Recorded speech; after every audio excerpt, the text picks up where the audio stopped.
podcast because we're nerds and other words and things. I'm Steve of the Boat, King of the Beef Broth. I'm Captain Rob. I'm Billy. And I'm Logan the Podmeister. I wanted him to say I'm Special Bill That's so never bad. No, I was waiting for it. Oh. You're going to take it one day, Billy. No. Oh, that's what somebody said. No. You'll take it one day, Billy, the Blue Ranger's That's what Rufus husband. said. So we got a lot to talk about this time. I don't know a lot. I have a few things to talk I've about. got like two things. All right. Well, this is going to be a shorter pod, it sounds like. Rob probably. You're going to fill in some space for us. We know Billy won't. But I Rob always probably end up will. making up enough stuff that just makes things up. So, sure, Billy, those words work in that order. One thing that popped up that I'm sure you probably have heard of as well, being because I'm kind of treading in your space with movie news, but Michael Keaton confirmed he's in talks for Beetlejuice 2. Yeah. Yes. That makes me happy. He said if Burton's in, he's in. That's like it, too. Like I read the interview quote blurb. Yeah, Billy. I always start off retarded, and by the end I almost make sense. So yeah, I saw in that RoboCop trailer, that's like the first time that I've seen Michael Keaton in a long time. Not just like as the actor, but that's the first time I feel like we've got, I guess probably just the actor. I don't think I've seen him in anything recently, but... He was in the other guys with yeah, he was the Will police. Ferrell and Mark seen Wahlberg, that, yeah. and he was awesome. He keeps quoting like TLC lyrics, nice. and like they're kind of laughing at him. He's like, "What are you laughing at?" Like, well, that you don't know. He's like, "No, what?"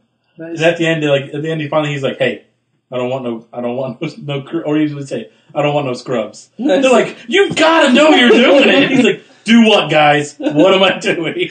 And like the whole time he was walking up and down that like row of monitors in the RoboCop movie, it's like I feel like that was like good old fashioned Michael Keaton again, where he's like kind of overly dramatic, and I love it. He stole that movie. The RoboCop. Am I the only one who's seen it yet? Oh, I didn't know it was out yet. Yeah, it came out Came out last last weekend. Wednesday. Wow, shows I what I was know. supposed to see it opening day, and then the snow fucked everything up on me. I will. I saw it on Valentine's Day because I'm romantic as fuck. Yeah. Did you ease it in the most romantic way If I possible? possible. We went to a fancy place with cloth napkins and shit. They serve food like corn. That's from a fake misconnections thing. Shut down. I will say this to you guys. I will say first of all, I liked it. It was worth a watch. But then I will follow it up with this. Try really hard to lower your expectations. Yeah. I think we all held it up on a really, really high pedestal. Yeah. And thankfully, I read like reviews of it before I went like earlier that day, and I spent like all day like, okay, Steve, here's what you got to do. If you went from like this is gonna be 10 of 10 to like if it's better than a 6, it's probably okay. Yeah, and I went all day working at that. Telling me I should wait to watch it on DVD. No, it was worth a watch. It was worth it to go. I'm not see saying not to watch it. I'm just, is it worth $25 or is it worth I enjoyed it. $5? I liked it. They did a really cool scene like in what they do this time around, which was pretty neat when he's first really kind of figuring out, or he's first like really waking up. He wants like they're telling him like, oh, you know, when amputees, like when this happens with them, and he's like, wait, what? He's going through and he kind of goes on this little rampage thing, and like they shut him down, and actually kind of a hilarious scene. But then like they bring him back, and he's kind of just really coming to terms with it, and he's like, all right, show me. Like they pull up this big mirror, and they take away like everything. Like all that's left of him is like his head, his one hand, and his lungs.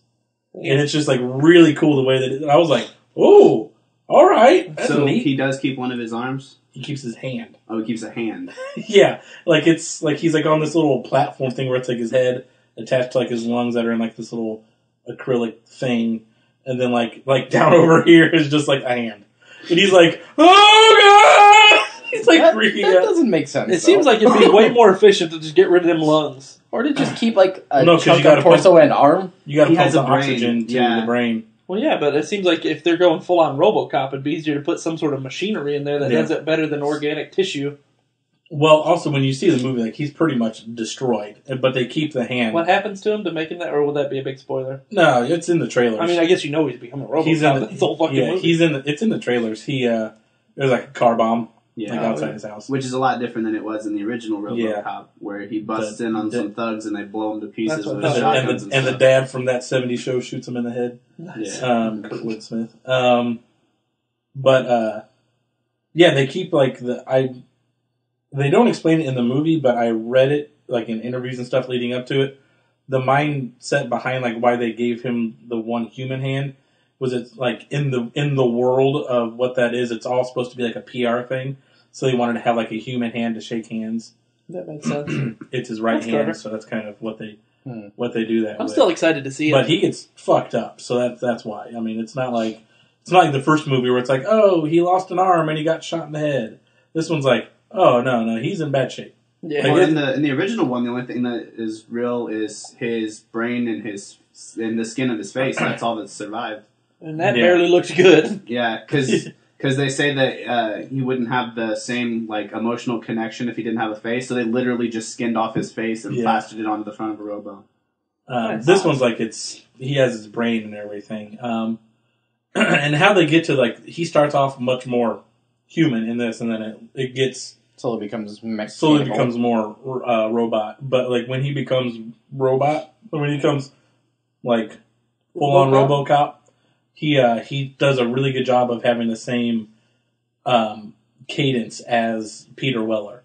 So they did a really good job with that. Like the whole he's like, "You're coming with me," like it, or dead or alive, you're coming with me. Yeah. He says it just like Peter Weller did and stuff like that. And I was like, all right. Do they modulate his voice a little bit? Because in the trailers, it seemed like some of them I saw his voice modulated. Once again, that leads to that. Okay, cool. That's as he becomes less and less human mentally. Yeah. He becomes more and more. It becomes a little more modulated, stuff like that. Because the original one, his voice was very modulated, and I kind of missed that in the first trailer that I saw. So I was like, oh. And this sounds really silly because I know we were all kind of anti-Black RoboCop suit. I absolutely. I had nothing problem. Oh, really? I wasn't. Yeah, when it first came out, everybody was like, "Oh." I've never been like a diehard RoboCop fan, first. so like when I saw it, I was like, "That looks awesome." It reminded me. I thought that's what the whole suit was going to look like. But I guess it's like his prototype suit or something. No, that's the final one in the movie. Oh, okay, cool. I like that. They start with the silver, and then like Michael Keaton's character is like, "Let's make him stealth. We need something, Let's make go it look black." like a Cylon. But it sounds kind of silly because when I read things and I first thought it when I saw like set photos and everything. Everybody's kind of like, that doesn't look like a robot suit. It looks like he's wearing plastic pieces. It looks like matte black metal. But it's amazing what Foley artists do, like to make it feel metal. Yeah. Because it almost still kind of has that feel at the beginning, but then like as soon as like someone touches it, it has like that just real subtle kind of sound of like flesh on metal. Yeah. I was like, okay, yep, I'm in. But I won't spoil anything. But which, as a side note, you just reminded me when you said Foley. Did you know? And I'm sure you did, as a big Mick Foley fan. Did you know he does stand-up comedy? Yeah, he's going to be here in April. I figured you probably knew that, but okay, that's what I was getting at there. As Brooke said, her and her mom were going to, I think it's Snickers or something like that. Crackers and Broad Ripple. And I guess he was there like the next night or something like that. And she was like, Mick Foley, and I was like, who? And she said it because obviously I knew the name, but my favorite in my head it didn't connect. Too. And I was like, who? And she said Mick Foley. I was like, you mean like the wrestler? And she was like, yeah. I was like, he does stand-up comedy? And she was like, I guess. He's apparently pretty good. Yeah. I've seen some of his like clips and stuff. It's pretty funny. Yeah, it's really funny because I heard an interview with him, and he said that at first people would be like, wow, like your show is a lot different than I expected. It's like 50% wrestling. And he's like, no, it's like 20% wrestling. I'm a legitimate comedian. And he was like shitty about it.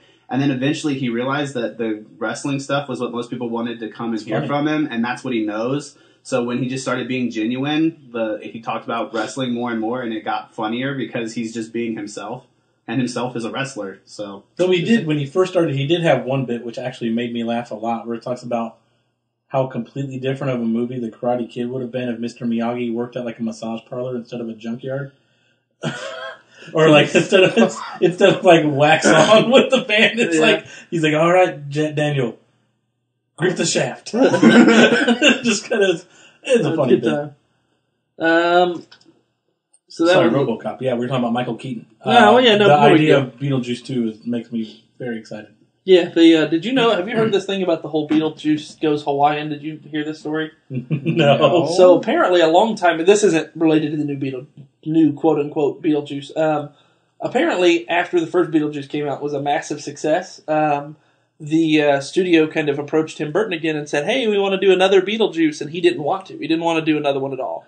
So he kind of came up with the most crazy, ridiculous idea he could think of. He was like, I'll do Beetlejuice Goes Hawaiian. And they loved it, and they were like, yeah, let's do that. And he was like, fuck. So I guess he wrote a script for it, and it's floating around out in the internets. I want to read it. But obviously it never took off. But he was like, what's something that they'd never ever approved, and why would Beetlejuice Go Hawaiian? What they should do is find the script and then make it into a comic book. Yeah. Because that kind of stuff is awesome. Just taking random scripts that, for instance, taking it back to RoboCop, that's what they did with Frank Miller's original script for RoboCop 2. Frank Miller was shitty that they completely changed his original script. So he was like, nah, fuck it. I'll just go to Avatar Press and release it as it should have He's been. like, fuck it. I'm almost like I'm a comic book guy. Yeah. I'll make my own I can comic just book. make my comic book about it. So That that's must what be he did. awesome to have that kind of clout in the comic book industry where you're like, I had this idea. I'm going to have it made. Yeah, and you just don't have to ask questions. I have two random tangents off of this conversation. One, I'm kind of excited about. Apparently, Sin City 2 is done filming. Oh, nice. Which is exciting. And I'm a little bit nervous because it's 4 stories this time. What was 2, wasn't it? 3 was the 3? last one, yeah.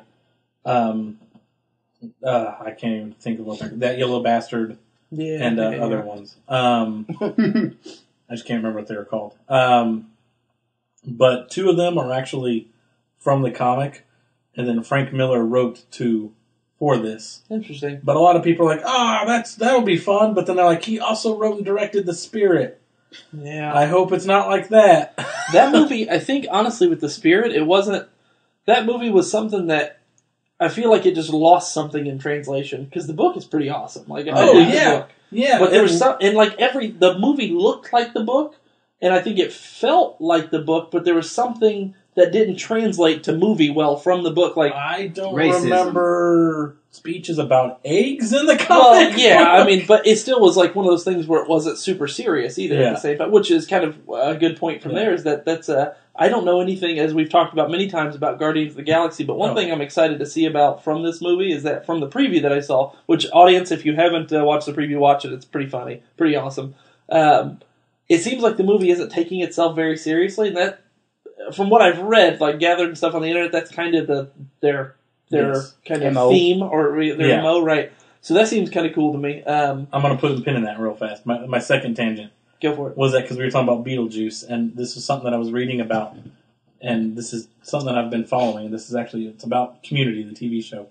I was reading an article about crazy Easter eggs in TV series. I saw that too. There's one episode in the first 3 seasons where somebody mentions the name Beetlejuice. Oh, I heard And about on the this. 3rd time, as soon as they mention it, he just walks by in the back. Michael Keaton makes a cameo. Well, it's not Michael Keaton. It's yeah. just some dude. Oh, dressed okay. as Looks like Beetlejuice. Beetlejuice. Are you Yeah. sure? Yeah, it's just it's like a fat guy, Okay. but it's just somebody dressed as Beetlejuice. It's somebody who ate Michael Keaton. Yeah, Yeah, no, I heard that a while back. Because I read that in an article. There's apparently a huge list of specifically Easter eggs just like that they hide in the whole, and they're never in congruous order or anything. Like, they purposely did this knowing they could make you watch it a second and third time.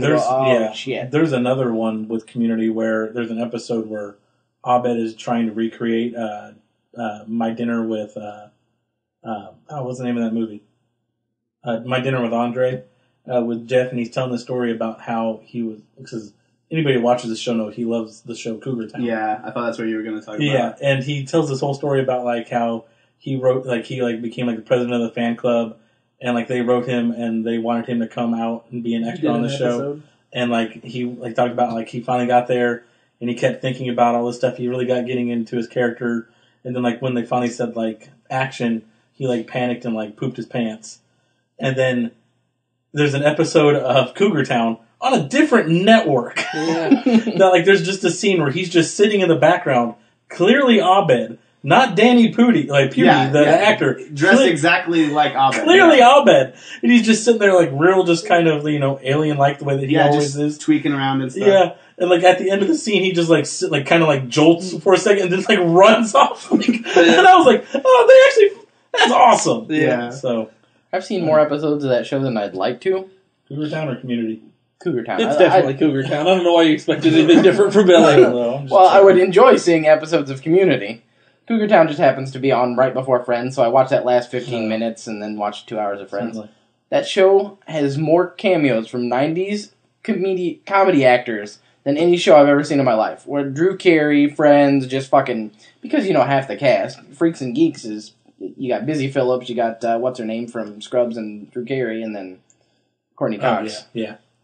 It's like an amalgamation of everything 90s sitcom, except fake and now. Sure. Yeah. So, yeah, Guardians of the Galaxy. Back to that. Yeah. Yep. Yes. Talk about it. With that. They nailed it. I don't know if you know this, and this might sway you a little bit more. The writer and director of Guardians of the Galaxy is James Gunn, the guy who I know he at least wrote. I think he might have directed, but the specials. Oh yeah, the movie I've been trying to get you guys to watch. Yeah, he was the blue dude. Yeah, that's shit. Yeah. That's the writer and director of Guardians of the Galaxy. Wait a minute. The blue guy was Jamie Kennedy. No, sorry. That's that. He was the spiky-haired one. The leader of them. I think Mr. Maybe. Oh shit, I can't remember. Yeah, the blue one was Jamie Kennedy. You're right. No, that's Thomas Hayden Church. Thomas Hayden Church is the main guy. No, I'll bring it up. I'll look at it a little bit later. Yeah, but yeah, he's in it. But he also directed and wrote Super with Rainn Wilson. So it's the vibe of the comic is funny. I remember there was a scene because in the newest run, like Iron Man is pretty much in it. He becomes like a de facto member of them. Nice. Because in his, I think I might have mentioned this forever podcasts ago. The Iron Man story was kind of he got really sick of doing shit on Earth, and he was like, I'm going to go explore the galaxy. So he created like a spacesuit, and then was just like going out, and then he kind of runs into the Guardians of the Galaxy. So did he make it like not very far and then turn around? No, it's like still going. High-end propulsion there, but from a suit anyway, it would seem. But I guess it's a comic book, so what do I know? Yeah, and it's Iron Man. But there's a scene where he's like flirting with Gamora, and like he's just kind of playing this whole thing, and she's like, is that the best you got? And he's like, you ain't seen nothing yet, baby.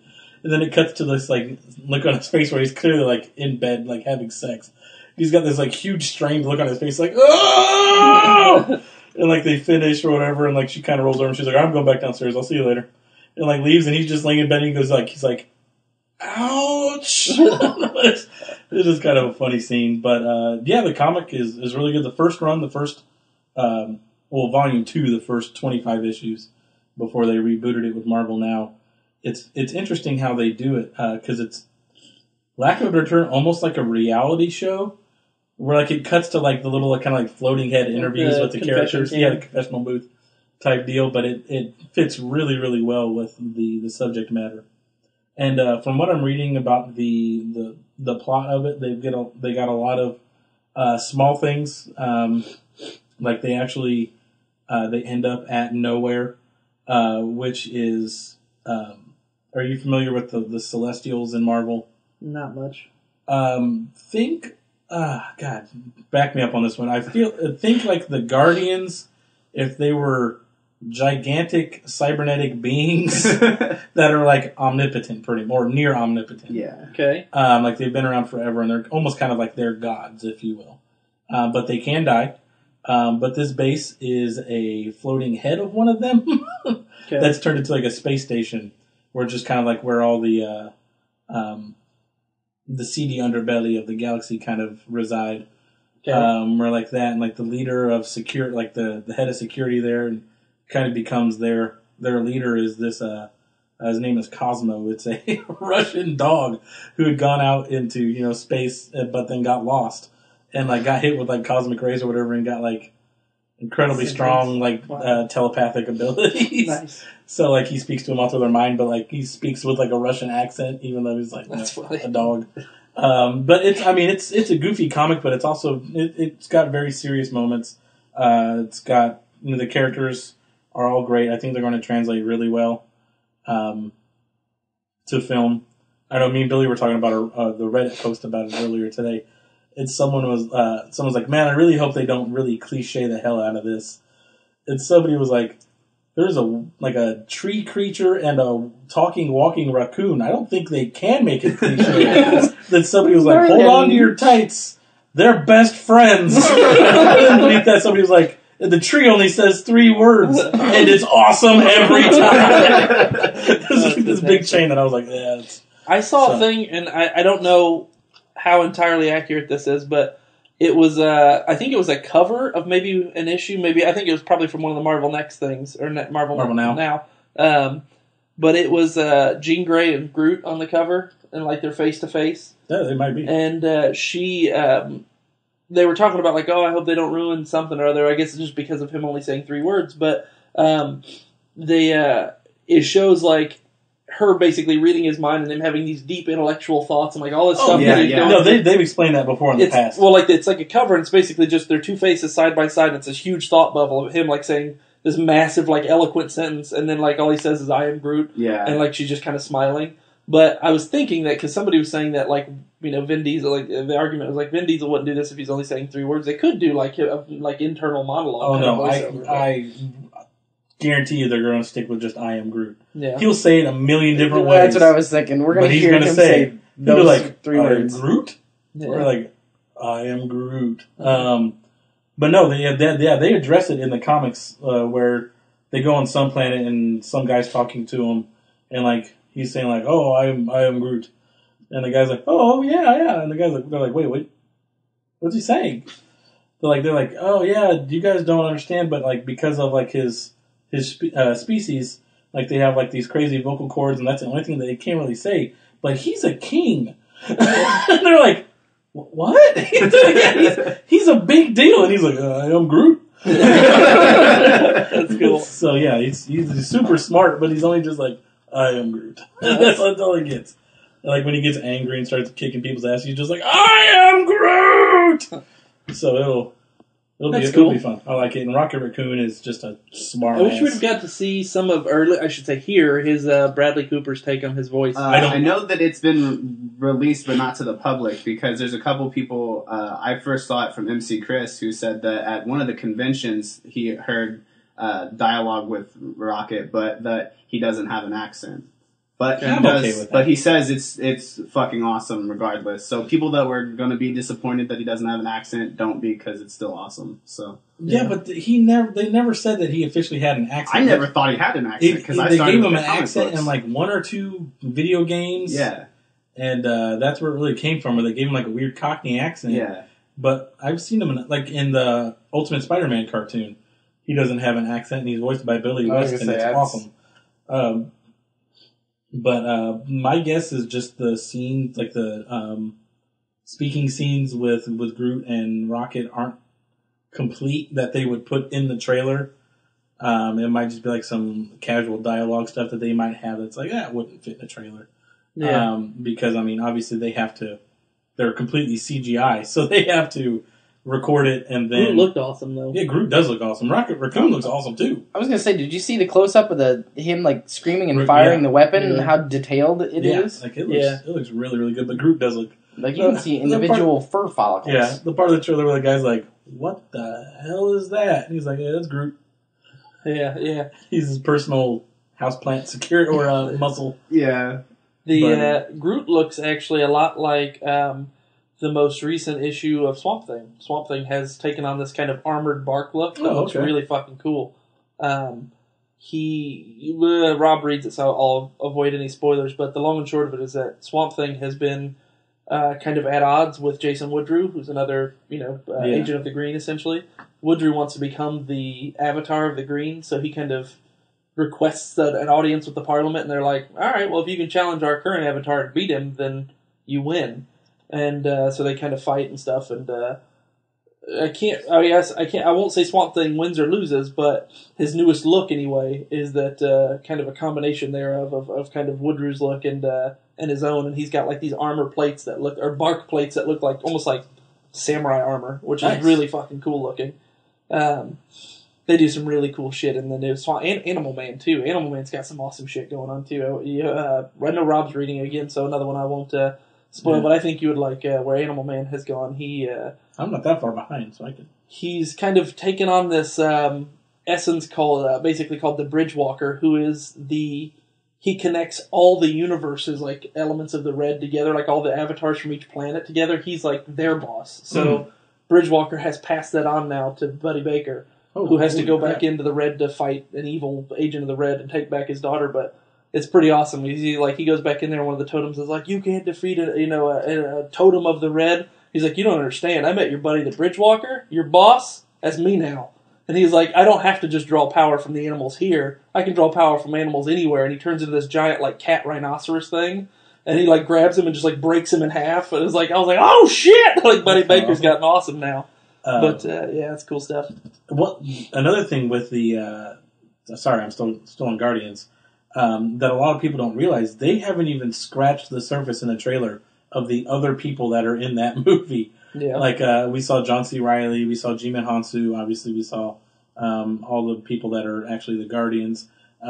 Super quick glance at Karen Gillan as Nebula, and she looks awesome. Yeah, I saw definitely looks a really cool. still of that. Like, it's impossible to even tell it's her. Yeah, have you seen what the comic book version of Nebula looks like? I think you showed it to me once, but I can't remember. It's a really good translation, actually. Very faithful. Yeah, but Glenn Close is in it know as she like was one of the heads of the she's Nova like Corps. kidnapping these Dalmatians. It's Yeah. really weird. She's like She the wants Arthur Red Raccoon. Weasley and House are there. she's like the head of the Nova Corps. But Michael Rooker is in it as Yondu, who is actually one of the original Guardians of the Galaxy from the 1969, but he made it into the new one. So tell me what, this is from my lack of Marvel knowledge again, and probably our audiences by extension. What significance do the Guardians of the Galaxy have in the Marvel Universe? I know it has something to do with Thanos, which would imply it's something to do with the Infinity Gauntlet. Yes. But what, I guess they're closely tied to Thanos. to that whole... Gamora is his granddaughter. Drax killed him at some point, so they're Spoilers! well, I mean, he's back I'm now, joking.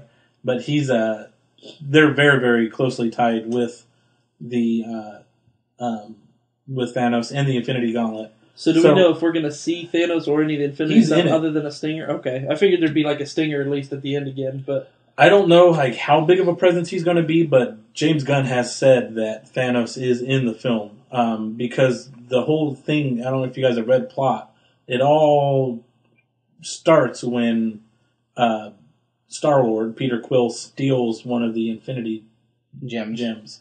And like so everybody's coming after him. So it's Interesting. it's the last film before Avengers 2. So it's going to have to Tie in. yeah, Avengers 2 started filming, so that's exciting. Well, we don't know that. I mean, Avengers 2 is going to be about Ultron, though. Does that tie into Thanos somehow? It might. There might be like some. I mean, I don't know if those two will be in there, but the whole theory is that Avengers 3 is going to be the whole Infinity Gauntlet thing. Yeah. But this is going to be.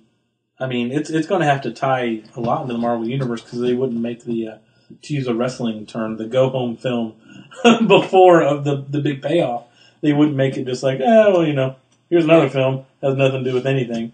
It's going to tie in there a little bit, but they have a lot to do with Thanos. Nice. Like the whole Annihilation thing is very Thanos heavy, which is kind of where this new iteration of the Guardians. And I assume Thanos, from what I understand, just kind of briefly looking at stuff and whatnot, Thanos seems like the dark side of the. He's about close to exactly. That's very, very close. I was about to make the comparison when we were talking about how Thanos is linked with the Guardians of the Galaxy. It's very similar to the way the dark side is tied in with the Fourth World and the New Gods and all that kind of stuff. It's basically the Marvel version of the space heroes, for a lack of a better comparison. But I know Rob really likes that. But I will also say in my opinion. And a lot of people's opinion, the Marvel version is much more entertaining. I hate Good, the because New I hate New Gods. That's why Rob started talking about the New Gods, and I'm like, oh god. No, it's they're like they're Marvel's version of that, but it's not fair to make a comparison. Yeah. Do they use the name Thanos in the same way that I've always heard it in like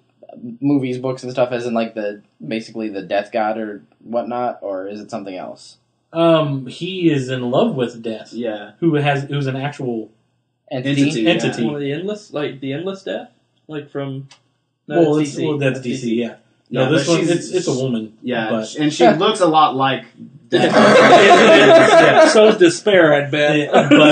But it's really just Agony. It's really just kind of like a Grim Reaper, but it's a female And that's presence. what Thanos, Thanatos, all those like takes on that Latin verbiage, basically. Yeah, so I mean, he's in love with death, so it is very, and that's the whole point of the Infinity Gauntlet. Yeah. That whole thing was he was trying to win her over by destroying like the universe.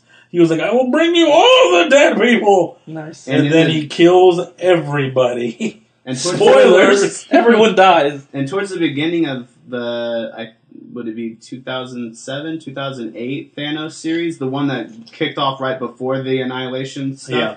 he meets up with Death and they have a conversation where he's talking about how, he tried to sacrifice basically all of existence to her. And she was like, "You still don't get it after all this time. If everything in the universe was dead, what would I have left? You're giving me what I have an unlimited resource of. And without people continuing to live, there would never be people continuing to die. So by wiping out everything, you would leave me with absolutely nothing." Yeah. And he just still doesn't get It'd be it. like a huge sugar rush. But then you'd be like, Yeah, then you'd be like, nothing. now The what worst do I do? crash Yeah. ever. Yeah. Forever. Feel horrible forever. Forever. It's like a long, never-ending breakup. No, that's the worst. But yeah, and I hope that the Avengers 3, like, they lead into probably one of the greatest Captain America moments ever during the Infinity Gauntlet, is after everybody dies. he's turned a Thor into glass and shattered Spider-Man's spine, and just everybody's dead. Almost. Like, Thor's like, or not Thor, Thanos is like celebrating. Then like you just hear like, "Not so fast," or whatever. He turns around, it's like Captain America standing there. And he's like, "Oh," and then Thanos is like, "What are you gonna do?" He was like, "You're a man." He's like, "I've won." And then Captain America's like this just awesome speech, like almost like a monologue, where he's like, "Wrong. As long as one person stands against you, you'll never be victorious." And then he gets his ass kicked. But it's just that moment where it really it really, really kind of sums up Captain America, where like gods are getting killed and shit like that, and he's still like, "All right, let's go." Yeah. He's like, "I'm gonna die, but I'm gonna go out fighting." Epitome of the human condition, hope. Yeah. Yeah. That's why a lot of people have, in a weird way, have compared Captain America and Batman, where they're almost in the same situation, where it's like, granted, Captain America has Way different personality traits. well, yeah, but like And actual superpowers. yeah, but even then, it's Well, not, technically, it's not superpowers. Yeah. He's the peak of being human. So he's Slightly he's above literally the normal cap. powers. He's literally the cap. Everything better than him is superhuman. He is just the peak of human. Makes sense. think Good super. description. Yeah, that's the way it's Yeah. described. He's think like super Olympic level, like Well, that's Batman. ultra elite Olympic level, and he's like at that. They always for describe everything. Batman as the pinnacle of like human fitness. Basically, Yeah, that's what Captain America is, but pushed like a little bit further than that. Like if he gets like super angry, he could probably like swing a tree at somebody. Yeah, like But- go into the realm of but that's kind of like a normal person's adrenaline kicks in, and they can lift a and a car. mom can lift the car. Yeah, It's like Captain America's like, "Oh, here goes something crazy," but he's not like even like Spider-Man, where he's like, "Okay, here I am picking up a car." He can't do that. I But think it was in the New Avengers when you got me reading that. That he, I think it's Giant Man maybe is doing something crazy, and he's everybody like Captain America shows up and they're like, "What's he gonna do?" And he does like these crazy somersaults off buildings and does all this amazing shit and just basically beats his face in. And I think he breaks his finger if memory serves. Like he's holding on to him, it snaps his finger. Yeah. But I can't remember. And like he falls down and just like this big earthquake of a wave, and he like stands up and like brushes himself off and walks away. And they're like, "Holy shit, that was amazing!" Yeah. or his fight with the Hulk. Yeah. Everybody's like, Thor's kicking or Hulk is kicking Giant Man's ass, stuff like that. Like, all right, here comes Captain America going to get demolished. He just walks up and just kicks him so hard in the balls. And it looks like, and he's like, "All right, there we go. I got it, guys." Captain America's super strategist. But yeah, but like kind of like Billy said, where Batman he relies a lot on fear and everything like that, but he is still kind of always that. As long as I'm still here, you're not going to win. Yeah. Captain America's kind of like that. Also, like the normal dude surrounded by the lack of a better term, the pantheon of all these superheroes, and he's like, "Well, you kick all your asses." Yeah. That's kind of how Captain That's America what I love is, about too. Batman. He gets so much respect. just because he's who he is, and that's why he's one of my favorites. It's probably for that same reason that you also like Batman a lot in that same regard. That's one of the things I wanted to talk about. I kind of told you guys a little bit about it during the when we were just kind of hanging out last time, but just something I wanted to tell the story to tell anyway from the New 52 stuff, the Forever Evil line, the 4th issue. If you read nothing else of the entire Forever Evil season, series, which is basically the Ultraman and Power Ring and Superwoman and all these come over from the other Earth where they're all evil and they kill the Justice League. They're gone except Batman, of course.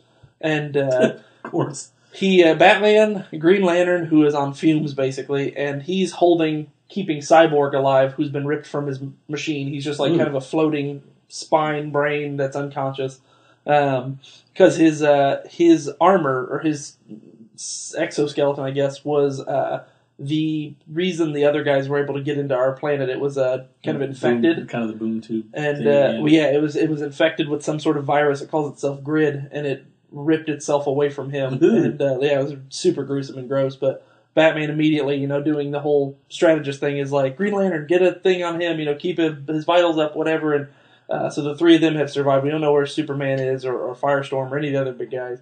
But what's really, really cool is that Batman takes Catwoman into the Batcave. Obviously that would be the last place to ever bring Catwoman. But he blindfolds her and all that shit. And it's kind of really cool. It's for people that aren't reading comics. It's important to kind of discuss that in New 52 they kind of reboot things, because in pre-New 52 Catwoman was Bruce. Yeah.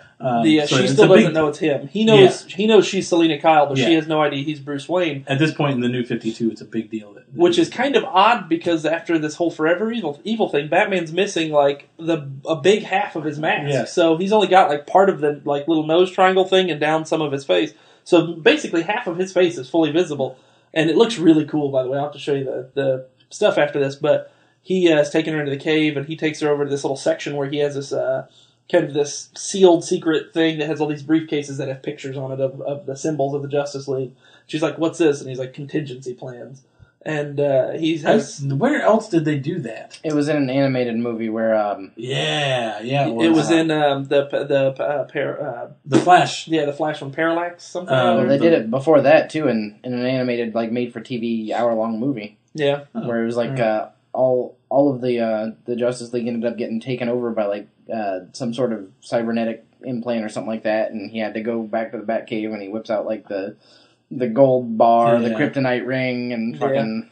And that's what all of it was he's open. She's like, "What would you use for this one?" He's like, "No, those aren't for you to worry about." And he's like, "This is the only one we're worrying about." And he opens up Green Lanterns, and it's got a yellow ring in it, a Sinestro ring. And he's like, "It's got just enough of charge. I think I could probably take out Power Ring, who is Green Lantern's mirror in the other world, who's kind of evil." And he puts that bastard on right as Power Ring kind of busts into the cave because he's been searching for Batman. Yeah. And Batman looks awesome for just a moment where he's got... Yellow Lantern Batman. For the record, if you can get your hands on that action figure, it's fucking worth a ton now. I bet, because it looks fucking awesome. But I almost bought it too. We got a case in at the Comic Carnival, and I almost bought one, and then I kick myself every day. That whole series of action figures shot up in price because they were fantastic. He wore the blue ring too for a little... Yeah, he wore the blue ring for a little bit during the War of Light. Yeah. For just a moment. It was one of those things where it had to have been on and off, because it went to Flash in the end. Because he wore the yellow, the blue, and if I remember right, it was Green Arrow who put on the green ring for a moment and tried to do it, and it just went and farted out a little bit.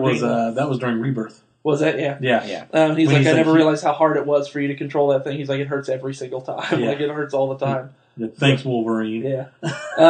But no, when Batman puts that thing on, he starts fighting Power Ring poorly. He tries to fight him with it, and he's throwing bats and shit at him out of the yellow lantern light. And he's like, you're wielding fear? Fear can't hurt anyone.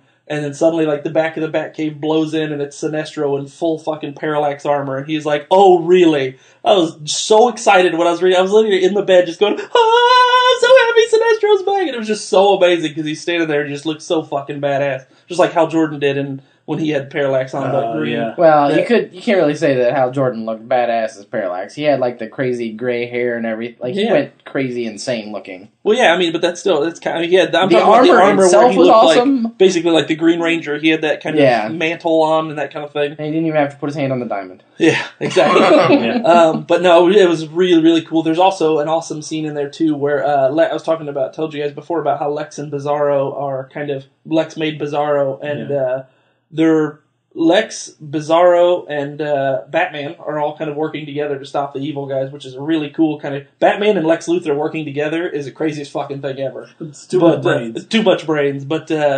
Bizarro is afraid of the dark, which I didn't know. And this, I don't know why, I can't remember what the reasoning is, but he's terrified of the dark. And they're going through this sewer tunnel, and he like stops a few feet back, and Lex still calls him Creature all the time. He's like, Creature, let's go! It's time to move forward. And he's like, Bizarro scared, or something like that. And he's like, he kind of does this like, God damn it, he's afraid of the dark. Like, this is a dumb invention. But, and he goes back and he kind of like, why did I do like, this? He talks to him like a father almost, and he's like, listen, and he tells him the story about how, when he was younger, or like a few years ago, his sister developed some rare form of cancer that he probably could have solved, but he was afraid that if he tried and failed, then he would have failed saving his sister, so he never tried at all, and that she died because of it and all this stuff. And he was like, so what I'm saying is never be too scared to try. You've always got to move forward. And he gives this really awesome, like, inspirational speech, and Bizarro's like, he, like, puts his hand on his shoulder and goes, Bizarro, try. And he's like, all right. I was like, that was kind of touching for Bizarro and Lex Luthor. That was really cool. But that was just some cool little stuff in there. I fully expected, like, him to turn around and Batman to be like, that never happened. He'd be like, yeah, but I got him to go. Yeah. And it may come that way, but that was just the most recent issue of Forever Evil, which is just, it's been actually that line. There's only, I think, 5 issues of it out, which is really cool. You can read it all by itself as long as you kind of just understand that the evil Justice League has killed the good Justice League. There's like 5 variants of it. There's just Forever Evil, Arkham War or something like that, which is like all the inmates have taken over, split up Gotham. Is that what we're talking about where Bane is going kind of crazy, yeah. And he puts on the Batman suit. That's awesome too, by the way. He's like, I will be Batman. Yeah, he beats the shit out of Killer Croc in the most recent one. Almost beats him to death. Bane has his bat on his chest is like this 2-inch thick steel bat. Yeah. So he like takes that off his chest and just beats Killer Croc almost to death, like knocks all his teeth out and shit. But that was really cool. And then there's Forever Evil Rogues Rebellion, which is all of the Flash's rogues, how they're trying to save Central and the Gem Cities anyway. Really, really cool stuff. The whole Forever Evil line has been really fun to read. Nice. More so than any kind of the rest of it, you just kind of read it and you keep going. You're like, oh, it's a cool story, and you gloss over some of it. Forever Evil has been genuinely just really entertaining, and can't wait to pick up each issue. So check it out. Nice. They announced today some more Gotham casting news. Ooh, yeah. Remember how we were talking about how Penguin is going to be like the crime boss's right-hand man. The crime boss is Fish Mooney. I couldn't remember what it's called. Fish Mooney. They cast Fish Mooney. And it's the last person you'd ever expect. Please take a guess. For a TV show, I don't know. Anybody? Florence Henderson. That is the last person I would have guessed. Jada Pinkett Smith. Man, I wasn't too far off. Yeah. I'd like it to be noted that the first time Florence Henderson and Jada Pinkett Smith have been similar in some conversation, in any capacity other than they're both women. But yeah, she's been cast as Fish Mooney. Interesting. So she will be the Penguin's boss and kind of the crime lord. Who kind of trains him up or like almost apprentices him. Yeah. I'm going to go on record and say I've never enjoyed anything she's ever done, so I don't have high hopes for that. Yeah. I like Will Smith. They're divorced. They're not. Yes, they are. Are you sure? They're going through all the shit now. Interesting. This was a huge news thing. Scientology, I'm sure. There it is again. Sons of bitches. Probably got sick of all of friggin' what's his face, Jaden or whatever. Yeah, dumbass questions. Stupid fucking kid. Did you? I was going to ask you. What you said? A couple new casting information. Who else other than that? I think that's really it right now. I mean, we talked about Donald Logan the last one, didn't we? Yeah. Yeah. I'm excited. He's going to be an awesome. He's Bullock, right? Yeah. Yeah, I think That's that's about to start filming next month. Are they it's going to be like a fall debut. Are they going to make him like a younger one, obviously? Well, it's when Bruce Wayne is 12. That's what I mean, though. So, like, yeah. I mean, even all the iterations I've seen of Bullock, he still doesn't look old, and that's a big gap still. Well, he's like a big, fat New Yorker, kind of. I mean, he's an old cop. He talks about working with Gordon for 20 years and stuff, so yeah. I assumed he was always in like the mid-40s to late 40s. I would have put him at late 40s, early 50s, probably. Yeah. So this is him ideally in his Gordon is probably 20s. 10 years older than that, I'd wager. So no, they're playing a little bit different this time. He's kind of he's going to be Gordon's partner, but also kind of his mentor-ish figure. Where obviously that they said a lot of the conflict's going to be their different ideologies about how things should be done. They did a good job of that in I think in the 0 year stuff. I really liked Bullock's kind of when you first realize that's who that is.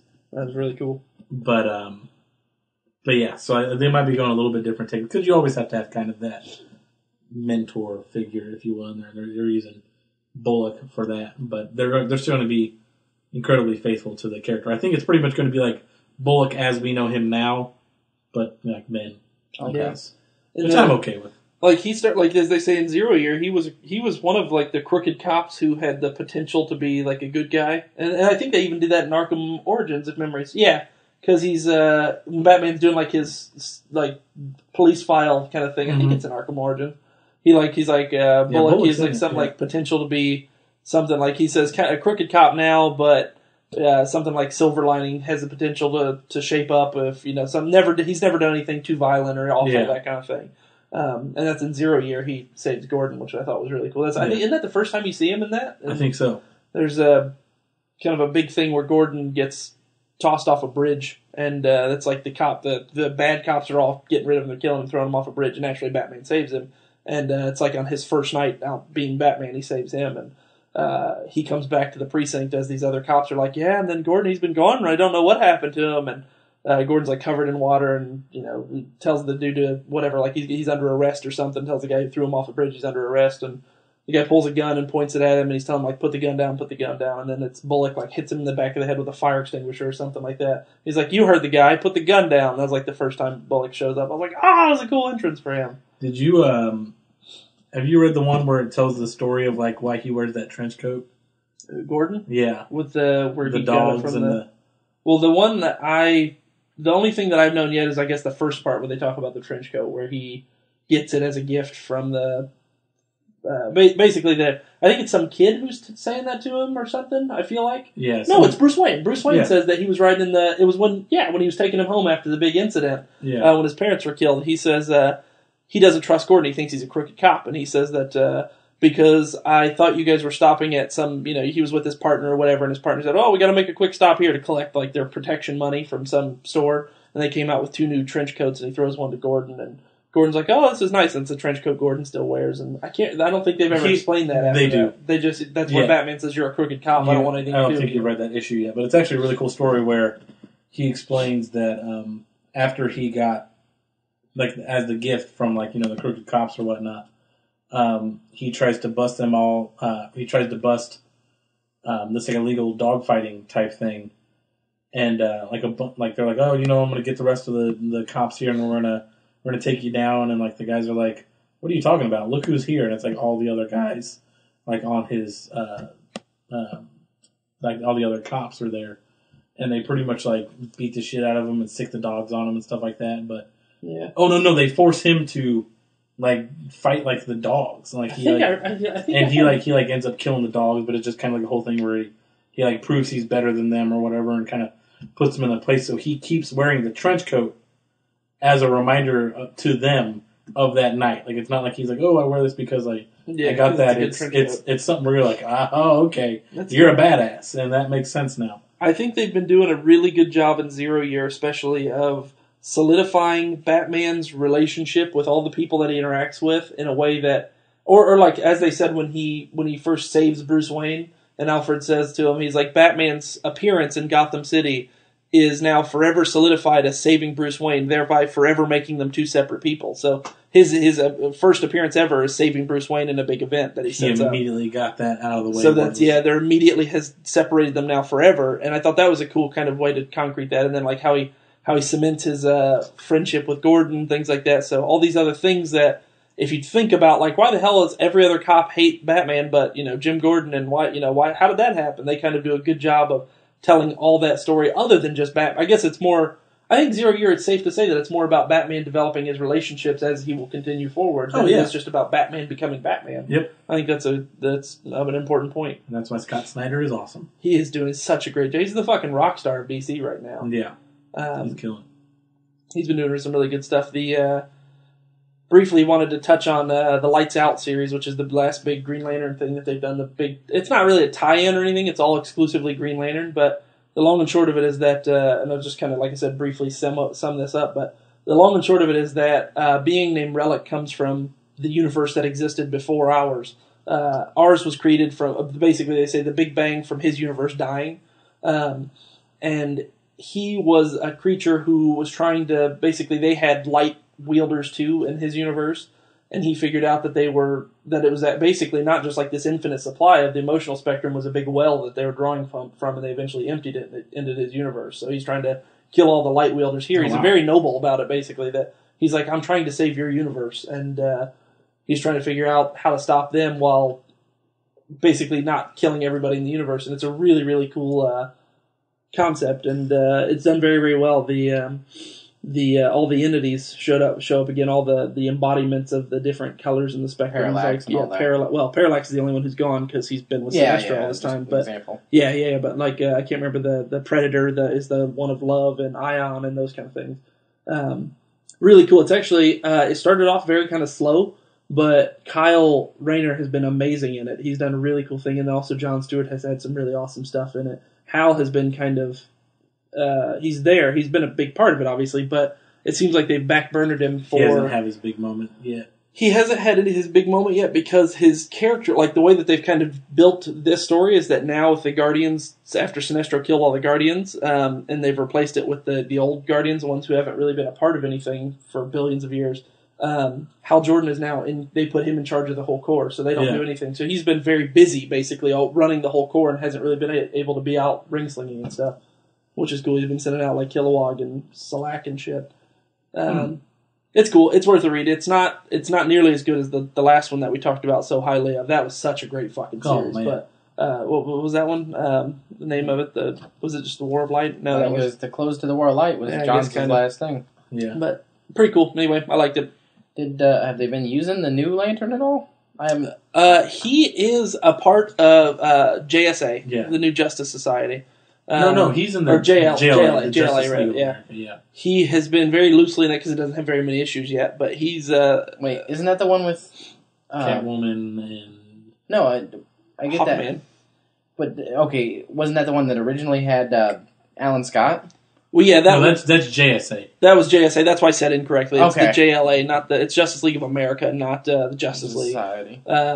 But he has basically JLA has been built as a complete counter to the Justice League. The anti-Justice League. The government's version of, like, these are we've matched one person to the Justice League to take them down if we need to.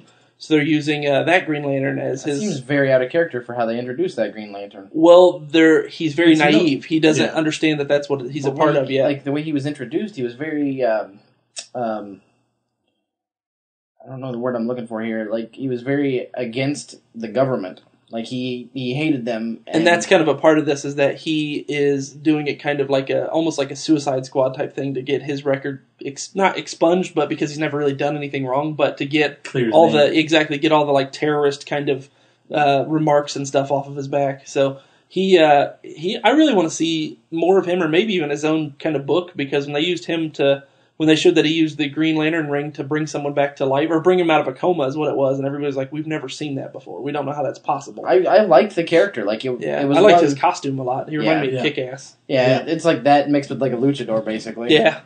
And that's kind of, I guess, well, no, he's not really a luchador at all. He's Arabic. Yeah, I was going to say, he's definitely like Hindi or something like that. Nice. There was, what was it? He's Arabic. He's not Hindi.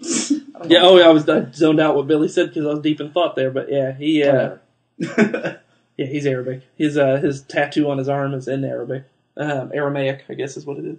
But yeah, he'd be cool. I'd like to see his own book. I think he's got a lot of potential anyway. Just some really cool stuff. It's the first time they introduced another Green Lantern like that, just randomly, that actually kept my interest because the story was good. Yeah, so he definitely is a kind of a cool story. What else we got? Google Fiber is expanding. Oh, they announced that today. I want it so hard. Let me pull up all the cities that they're going to. Guess what? We're not one of them. Not one of them. Not yet. It doesn't make sense because we're such a centralized location, and there's so many good. I mean, we're the 12th largest city. They're hitting like there's so many good things. Google, please. We have all these qualities. Phoenix, San Jose, Atlanta, Nashville, Charlotte, North Carolina. I mean, our city is usually bundled in with cities when you name cities like that. So maybe we're coming. They're really kind of hitting coasts. I can't right now. Like they got. Well, obviously they have the couple in the two Kansas cities, and one in Utah, Provo, Utah. I don't know why that was one of the original ones. Someone from Google Fiber lives there. Yeah, somebody high up. We should do Provo, guys. Provo. Hey, have we thought about Provo yet? They're like, we're not fucking doing Google Fiber at your mom's house, man. No, I made a PowerPoint. Did you hear that? You gonna look at my PowerPoint first? This probably affect you. Time Warner is jacking up all their prices. Yeah, well, we don't have also, like I think they're merging. Oh, I thought Time Warner owned Right House. They're in separate territories still. Okay. Time Warner, I think, if I'm not mistaken, they're merging with Comcast. Well, Comcast bought them. Hold on a minute. They're trying to. It's not the same like AT&T, the FCC T-Mobile. hasn't said go ahead. They're like the big argument is that they will be a monopoly, but they won't in fact be a monopoly. They'll have monopolistic tendencies because they'll control more than 60% of the market. But Comcast's argument, and this argument makes sense to me as much as I hate to agree with like big telecoms, is they said that you can't shut it down for like monopoly or lowering competition because Time Warner is only in areas where we don't exist right now. So we wouldn't be lowering any competition. It'll still be the same service there. There won't be any more or less service than there already was. We'll just own them now. And I was like, I guess that makes sense. That's a fair counter argument. Yeah, absolutely. But again, when the economists say that when they actually, I only say that because my economics teacher just said this in my last class last Thursday. When you own 60% of the market, you have like he called it something special, but basically like market muscle, where you can dictate what other people are able to price because of what you're able to price things at. So I guess it enforces monopolistic tendencies, even though they wouldn't really be a big monopoly. Like AT&T bought T-Mobile once upon a time, they'd be really, really treading heavy on that monopoly title again. But luckily now our companies just buy our governments and monopolies aren't a thing anymore, so we don't have to worry about that. Yep. Well, by the time this is aired, this will be a thing. So Rob, how awesome is the WWE Network? I can't stop watching it. I can't either. I may have a divorce on my hands. I know it's funny because like when Mark listens to this, it will have been in the past, and he'll be like, "I know, it's so great!" I'm so excited about it. It comes out. I don't know if you guys know. We usually record this about a week before we publish it, but it comes out Monday the 24th is when it actually debuts. So it's I am really, really, really excited about this. This is one of the things I've been most excited about in a very, very long time. And then brief recap, what is it? It's like $15 a month? $10 a month. And you get unlimited access to pretty much their entire and they've already it's basically released a web channel is what you guys described it. It's It's a web like channel Netflix. and an app. Yeah, Netflix. It's over the air, so I'm going to be able to access the entire app through Roku or Apple TV or PlayStation, Chromecast. Xbox has an app, is going to have an app. It's on 360s. It's going to be and PS4, PS3, PS4, and Xbox 360. Xbox One app is coming out very, very soon. That'd be the big one for me. In my opinion, the smart thing for them to get it on, because Xbox is so media-centric, you know? Yeah. It's not one of those things where it's going to be 6 months from now. It's probably going to be in the next month or two. I know on the last time we talked about it, we talked about what all the WWE owns as far as all the different companies and stuff, but they've officially said that every single pay-per-view that the WWE has done is going to be on there. And WCW. And WCW. ECW. Yeah, and ECW. So and, that's pretty big and Raw news. will not be live. Raw and SmackDown will not be aired Really? on there. It's still going to be network. Yeah. That's crazy. They're going to have pre and post shows, and they're going to have replays, but it will not be the live airing. Now, you described it as something like Netflix, but I mean, realistically, it's kind of not, because it's going to have, like, programming. It's going to have live programming as well. As opposed to Netflix's free roam. Well, it's going to be very similar to Netflix and Hulu. It will just also have simulcast capability, so you can watch NXT. NXT is going to be on there, and they're also going to have what is essentially a pay-per-view, but you don't have to pay for it. Well, I would compare it to like Netflix's like original series and stuff, right? I mean, that's kind of the same. Yeah, whereas Netflix has original series and they launch it all at they give you the whole season at a time. This will still have like a weekly airing, but then it's immediately archived. That's cool. So you can actually go through a catalog of things and watch them. That's what I'm saying. It's all streaming. I thought it was like programming. Like no. programming. It's like Netflix and Hulu. Yeah. Okay. You go on there and you can watch any. You can just say, okay, I want to watch SummerSlam from 4 years ago. Boom, it's there. Okay. Like on demand, basically. And it's literally on demand, like Netflix and Hulu. Okay. And they have, new programs where it's going to be like, all right, Tuesday at 7 p.m. is when the new episode of Legends House is going to be on. I was trying to remember what it's called. You can watch that. Or Wednesday at 8 is going to be when the Monday Night Wars is going to be, the new episode is going to be. But then it's immediately going to be archived, so you can just watch it. But they are going to have like a schedule for new programming as well. But they're also going to have over 1,500 hours of archived pay-per-views. Plus the huge thing is the fact that it's going to include every monthly pay-per-view, which is normally $60 a pop per month. And it's included. That's a really cool thing. That's the big selling feature. And it kind of shows just how all-in WWE is to do that, because you can't really come back from that. If this flops, everyone's going to be like, well, fuck, I was paying $10 a month. I'm not going to pay $60. Yeah, I'm not going to do $60. And it's already having huge. Dish Network has already said goodbye pay-per-views. Yeah, they immediately released something like basically giving WWE the middle finger, like, well, fuck you guys for the warning. And they've shot themselves in the foot, kind of, just to show how, lack of a better term, big babies they're being. The final pay-per-view that's not going to be on the network is this Sunday, Elimination Chamber, or was this last Sunday, Elimination Chamber. The one that was on a couple days ago. Yeah, it was on a couple days ago. Yeah, it's on a couple days ago. You say was this Sunday, Billy's like, brain. But future past. And the network debuts the next day, so people want to watch it. They got to get the pay-per-view. It's not like it's on the network yet. Yeah. And the fucking Dish Network was like, no, we're not airing it. People can't buy it. And it's like, well, you're just screwing yourself out of money right now. That seems dumb. Yeah. Not to mention the fact that everybody was talking about how they were going to keep the pay-per-view format. They're going to keep doing pay-per-views because not everybody has high-speed internet. Yeah, good point. But the thing that's crazy is the people that don't have high-speed internet, 99% of them don't have cable. Or they have capability to they buy have satellite. Yeah. So why is it Dish Network the one that's like, we're not doing it anymore?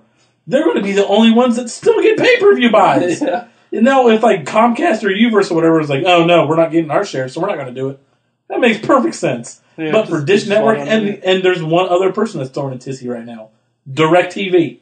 Yeah, it's like, why are the two Dish satellite networks? They probably had some, I bet, expensive agreement with them. I would wager that they're probably more lucrative or something like satellite. I'm making this up. I obviously have no idea. Yeah, but and at the same time, I think the theory was WWE was still all for that because they're going to get their money off of the network, and it's not like it costs them money to give it to. Yeah. So I mean, I'm sure that satellite companies got a large percentage of it, but why would they not be okay with getting less? Yeah. And instead they're like, we're just going to get none now. Yeah. We're not getting any money like the from kid you that guys. throws a tantrum. I'm going home.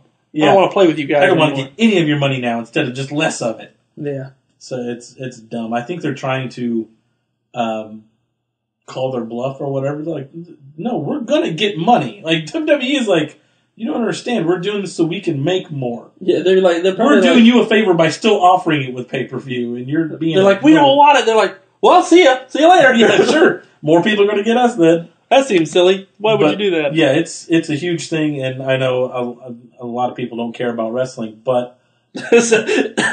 Excuse me, an arbitrary there's a lot of people who don't care about wrestling. Well, no, but what I'm saying is this is a sign of things to come in the entertainment business. It's this. I think this is like the future of TV. Yeah, I hope so. I want it to be, but it'll never happen. There's no way. I disagree. It'll absolutely happen. I disagree. There's way too. You'll get branches of things that do this, but it's never going to become a pay-per-channel service. Like I'd love Comcast it to. has already started. It already is in Canada. I mean, like they forced one of their big laws they just passed was forced people to allow them to, or forced telecoms to allow pay-per, like a la carte channel packages, basically, instead of individual. I mean, if you compare every other market's telecoms to ours, they're not even close. Like we have a very capitalistic approach to everything. Yeah, but I mean, it may not be in the next 6 months, but I say in the next 5 or so years, with Hulu, with Netflix, with Amazon, with things like the WWE Network. The same argument was made against cable TV when antenna was available. It was like, oh, we'll never do that. Why would you pay to not have commercials? Because that was the idea, is that when you got an antenna, you got commercials. When you paid for cable, there were no commercials. So it's kind of like the whole argument about paying for, And this has already caused ramifications with other sports and sports entertainment and stuff like that, because this immediately spawned people asking people, other genres and stuff. MMA, is MMA going to be doing something similar? Is boxing going to do something similar? They're already teamed up with in the Major League Baseball, so that's like the company that's working with WWE to produce this. Yeah. So are we going to get Major League Baseball having one, or NFL? Doesn't NFL do that already? They do something similar, but not on this scope. Yeah. NFL Network just has the channel, and they have the app, but it doesn't actually give you all of the. There was something that Joe used to pay for, and Joe, if you listen, or Macy, because Network. You'll listen to it and tell your dad probably, but there's something he paid for where you could watch any game at any time, Sunday and it was ticket. like $30 a month. Yeah, it's the NFL Sunday. Was that what it is? Yeah. And they changed it this year, though. It's not the same. And the MLB. Pass or whatever it's called is like the same thing. And NBA season, they all have their own, but the they NFL's changed. They don't have the archive. Yeah. So the ramifications of this are already starting to plant seeds. So it may not come to fruition this year or next year or maybe in the next few years. But I feel like if this ends up succeeding, this is going to cause ramifications down the line that could potentially change a lot of stuff. My argument here, and you can call me a pessimistic all you want, but if that does happen, cable or internet prices are going to shoot up. Probably as cable disappears, though, then as you'll have less and less to pay on actual TV services, then I'm sure it will. I'm sure you're right. I'm certain of it. But it's going to be the same effective model. It's just going to sound different and magical. But it's going to be custom, though. Yeah, but it'll be very custom oriented. Change the reason that people want it pay per channel, though. I pay, just as an example, I pay almost $150 for cable and internet together, and I watch 4 channels. Exactly. That's the point. That's the argument, though. Well, yeah, but I'm still going to be paying $150 for cable and internet and still watch 4 channels. I would argue that you're probably never going to pay $150 for internet, but unless inflation and crazy stuff I can't foresee. Well, you pay for internet, and then you pay for each channel $5 a month, and then you.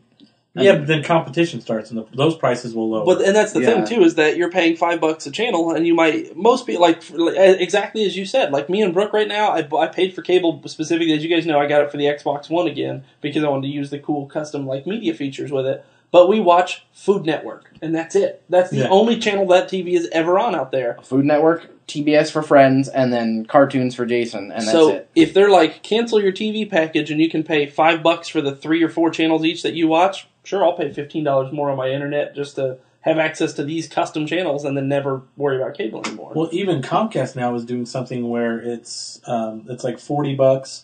You get high-speed internet. You get a very basic cable package, but then you get their streaming service. Yeah, they're already starting it, and that makes sense to me. That's and like I said, more so than, and I guess like I said, keep in mind though, as I think what they are arguing, and then I guess me by extension, is that we're not talking about just channels on the internet. It'll be, as this WWE thing is fully archived. If you could go in and watch any Food Network show from any time, that kind of thing. That premise kind of stuff, is cool. That's what I think would happen. Will probably eventually happen there. And the NFL or the UFC Fight Pass, that's already started. They actually debuted it 2 months before WWE did. That's happening now. You can go back and watch a huge library of UFC fights, but the only thing is the UFC pay-per-views aren't included, and that's why it's not on the same level. And that's why the WWE is getting the more. It's oh, cool, $9.99 a month to watch all those.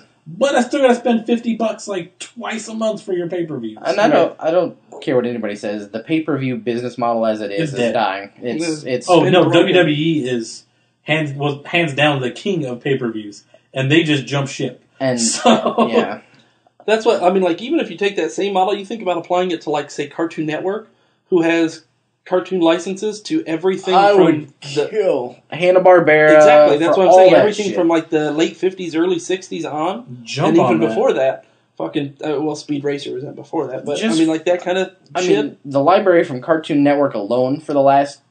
I mean, technically, the Cartoon Network's only been around since what, 92? 15 years? Yeah. 93. It was pretty I good. remember when it launched. I remember my dad had it. He was the only one in my mom didn't have Cartoon Network, but my dad did, and I loved watching it. I got my ass chewed out for being up watching late night black and white when I was like 6 years old. And then when they first started introducing their original series, like fucking Dexter and Cow and Chicken and Powerpuff Girls, and I can't believe Cow and Chicken came out before Powerpuff Girls, but all those Ed and Eddie. Ed and Eddie, I fucking hated that show. I But love that show. I did not like it. it was a weird fucking show. Courage the Cowardly Dog. Was, Courage is one of my all-time that was a favorite great Cat was cartoons. Nickelodeon, wasn't Yes, Yeah. yes, it was. Yeah, same idea though. Yeah. But yeah, I think I completely agree. I think that I hope that becomes the future of TV, and I think it will. Man, those two channels alone, just in digital archives, I'd get lost for years. Exactly my point. That's why, if they're like pay $5 a month, I would do that now while paying for cable, just to have access to that, pull that shit up for my kid at any time.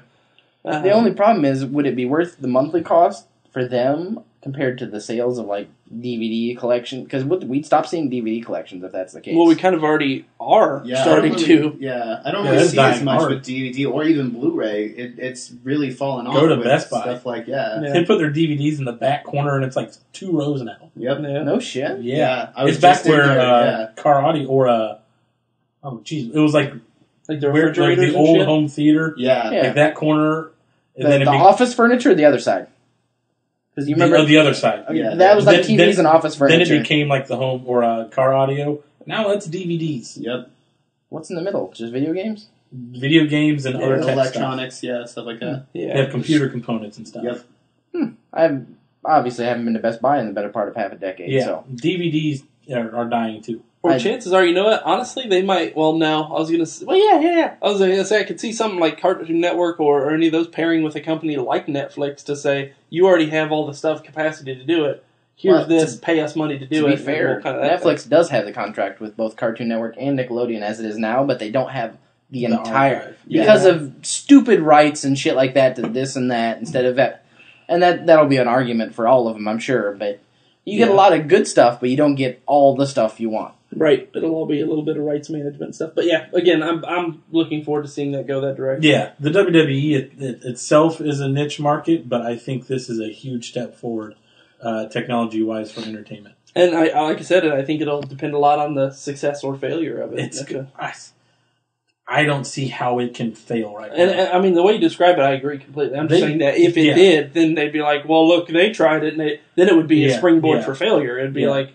WWE's already said that they have to have 1 million subscribers to break even.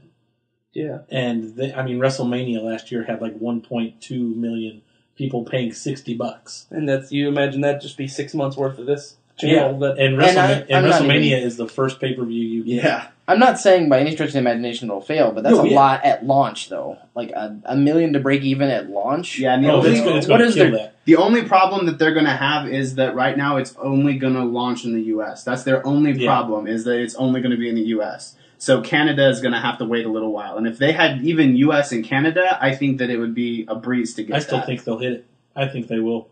I think it'll, and this is just speculation, obviously, but I think it'll be one of those things where it starts off slow and then picks up word of mouth real fast and snowballs hard. They have, I think, almost 4 million viewers weekly for Raw. Way more than that, I think. That would easily spend $10. But again, that's on top of their cable bill already.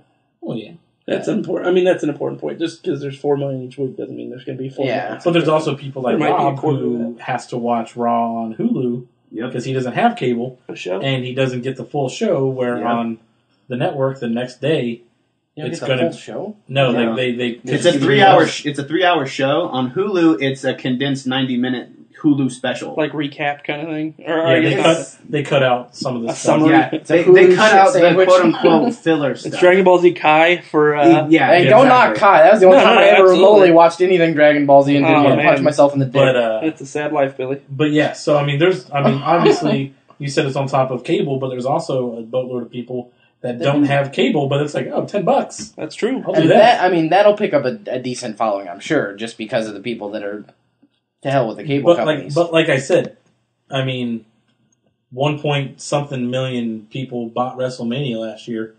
I guarantee you that's 1 point something million people that are go, oh no, I'm just going to get 6 months of pay-per-views. And yeah, that's what it is. 6 pay-per-views and, Yeah. and spend, what was The that? exact same price. Well, no, quite a bit less. And- So you got to think about that, because 6 months of pay-per-views would be $360. Oh yeah, right? yeah. So They say over the course of the entire year, the full year of pay-per-views is $720. Did they literally And a have full year of the network is going to be a $120. pay-per-view a month like Yep, clockwork? once a month. I didn't know it was every month. Yeah, I you thought get- it was like, I knew there were the scheduled ones like the SummerSlam, WrestleMania, Yeah. and all that. They're But all- Yeah, you've got the always weekly towards the end of shows the that month. build up towards the monthly pay-per-view. I didn't know that. So $720 worth of pay-per-views you're going to get for $120, plus over 1,500 hours worth of archive footage and and new programming. that'll make money hand over fist just because they're not going to have to pay out dividends to everybody. even if, I mean, and honestly, even if you're somebody like, even if, like, say I was a casual, like I tuned in for just the pay-per-views, I'd probably just keep the subscription going for indefinitely just because I can pay the $10 a month just to tune and check out the pay-per-views. Well, this So, yeah. conversation devolved hard. From Wrestling where we were. Wire, they should pay us for this. I mean, it's technology. Yeah. No, I get it, but I just mean from where we were, we devolved hard. So I felt One, like we ran out of things. I had a small minor bit I wanted to mention, but it's Go not for it, serious. Billy. You remember the NVIDIA Shield that we talked about Yeah, so long yeah. ago? I thought about getting one. It just price dropped. I'm going to get one. It's down to $250 now. Oh, maybe Nice. not. That's really nice for what it. I mean, it is a badass tablet handheld combo. Yeah. Like, don't knock it. It's a touchscreen tablet. I think it's 5 inches, so it's a little bigger than Your somewhere penis? between 5 and 6. Actually, penis proven fact bigger than that. There was a tape measure involved. Long story. Not mine. Any- Like there wasn't a tape measure involved, or was it? I don't want to talk about it.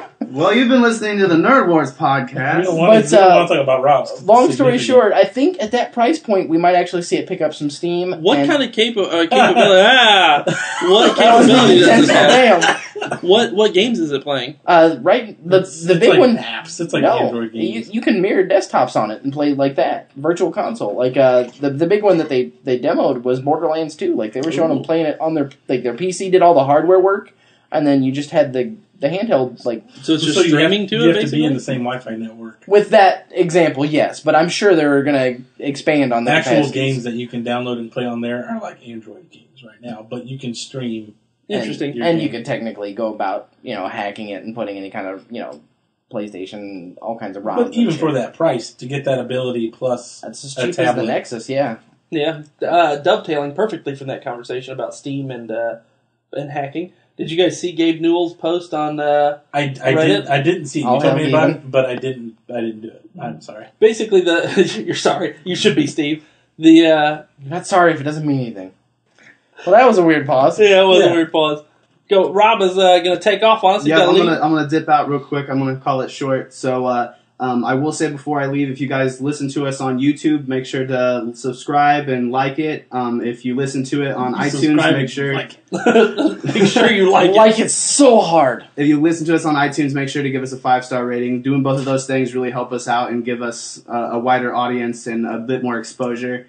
There's something else I was gonna say too, but fuck, I forgot it. So. But fuck, I forgot it. So, be safe, stay nerdy. Captain Rob out. All right. So you were talking about Gabe. So yeah, Get out here, Rob. the long and short of this conversation, I gotta stop saying that phrase so much. Well, Basically, the kicker is the kicker is Hey, I've actually dialed that back. To be fair, he did. absolutely. he made this. Somebody made this post about how they figured out that Steam software is secretly collecting the websites you browse and sending them back to Valve, and that became a big deal. That was people trying to. People were like, "Oh, Valve is spying on us," that kind of thing. Whatever.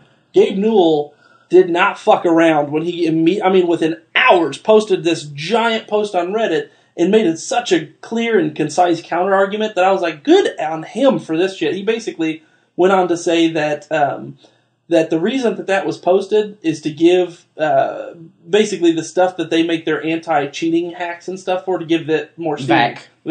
VAC is their anti-cheating system, and they basically just check a certain website to see that if you've gone to this if your computer's checking in with this website, that's a cheat website, that like a subscription cheat. Yeah. And then if it has, then it disables your account. If it's checking in so often or whatever. He said that they're doing shit like this. I didn't know that existed. Yeah, he said that that the purpose of this is just basically to stop cheaters and whatnot, and they can't. He said it makes it super. Their goal is to make it more expensive for cheaters to cheat, basically, or the company who makes cheats to charge their customers and shit for. So he said instead of being able to defeat their software, all they have to do is a little bit of social engineering to make Valve look like the bad guy, and then they've inherently won, because then they would have to remove the offending software that's stopping their cheating. So he was like, this is what they're doing. They're trying to make you guys look like fools by making us look like assholes. It's not what it is. These guys are fucks, and they deserve whatever happens to them. We won't remove the software because it's not hurting you at all. It's only just making sure you're not cheating. And we're not like looking... And he actually said, we don't care what porn you visit. We're not going through any of that. It made me laugh. But so like the top comment actually was like, our Lord has spoken. But it was great stuff. I want to mention that I remember when VAC was first introduced. I don't know if you were into Steam stuff at the time. I was into Steam, but very lightly, because it was when Steam first came out. You remember it was very much like Origin is now, where people like talk shit about it and they didn't like it. I was balls deep in Team Fortress when VAC was introduced, because there was a while where you could play Team Fortress and every motherfucker in the game was getting headshots with like pistols, fucking auto aim bots. And it was bad, and then Valve decided to introduce VAC. I don't know if they called it that originally. I don't think so. But when they introduced it, it completely and totally neutered everything. And it was the first real foray into like true DRM in what it is today, I would say. And then they slowly, with Half-Life 2 specifically, it really blew up. And they made it to where essentially like it checked to make sure you were online and stuff like that. And then, but I mean, as far as it goes, it's 100% understandable, since that's kind of their bread and butter, is preventing those games from being corrupted. Because as soon as you start cheating in those games, they ain't any fucking fun. It's completely boring when it's not a fair game anymore. Yeah, when the whole point of that is being better. I don't understand. Like, I understand if we're like in a match personally and we're like, let's turn cheats on and just have fun, like, you know, Super Jump or something like that. I don't know what I guess really what I'm getting at, but when you're why cheat in an online game like that where the point is just to have fun winning? Like, some people just have to win, and not in the sense that they have to win to be the best. They just have to win because they want to make you feel like an asshole. Yeah, I don't know. They that whole like idea has never really made much sense with me. But yeah, so I just thought that was cool. I thought that was really cool and really transparent of somebody as I guess pun intended, as big as Gabe Newell to make an individual personal post on Reddit and shut down somebody's counter argument so thoroughly that nobody walked away from it like, oh, this just looks like it's, you know, basically counterterrorism and, you know, it's bullshit and not real. Everybody was like, those are a lot of good points and we respect you for it. And I mean, that's what you expect from Reddit and Gabe. They love it. They love Gabe. That's because, I mean, of all the developmental, like, gurus out there, he's really the most PR friendly to the nerd community because he's one of us. Yeah. I mean, he... I guess even like more so than that, it's just like he has figured out, he's cracked the code, so to speak, that, you know, he's shown that he has proven, after saying he was going to prove that you give some, basically just like iTunes did with music, that if you give somebody an easier way to pay you for something and to receive a service, to pay for it. They're going to pay for it. The reason people pirate things more, I mean, sometimes it's because it's free and they don't have the money to pay for it, but more often than not, it's because they can't figure out how to buy it from you in a way that they want to buy it from you. Yeah, it's easier to pirate than it is to go out and get something and bring it home, and it's, you know what I mean? Like, we're talking hours. Or sometimes you can't find that. Like, for example, the Commandos games. Those games are pretty old. They're like early PC games, you know. And I haven't played those games in fucking 15 years, and I wanted to play 10 years. I wanted to play them again. I would never find those anywhere else on the planet, but Steam had them, so I bought them immediately. Within seconds, I paid, I think, $30 for 5 10-year-old games that I really wanted to play. Which is, you know, peanuts for an individual game. Yeah, fantastic. I wanted to mention that Nerd Block, that thing that you bought, the Loot Crate. Yeah. I guess I don't know if it's a competitor or what it really is to it, but a similar product anyway. Nerd Block is what I'm subscribed to now. I haven't gotten my first one yet, but we'll open that one live too, I'm sure. But they announced just the other day Nerd Block Junior, which is you can pick for a boy or a girl, and they'll send you toys for age ranges like something like 4 to 9 or something like that. I thought was really cool. Like, I actually looked them up after you talked about them because, being through Think Geek, that was a huge appeal to me. Yeah. And, like, you're guaranteed a shirt in every one of them, plus other things. I tried to sign up for March and it wouldn't let me. Yeah, there are spots. No, the March says it's open right now. It's not sold out. I wonder how, because the last email I got said they had like 40 spots left. So I wonder how. Does Loot Crate have a limit, like we have this many slots or anything? No. Yes. I know Nerd Block has 500. Yeah, Loot Crate does. I thought Loot Crate was like, you sign up and you're good for the year, and Nerd Block was you do it every month.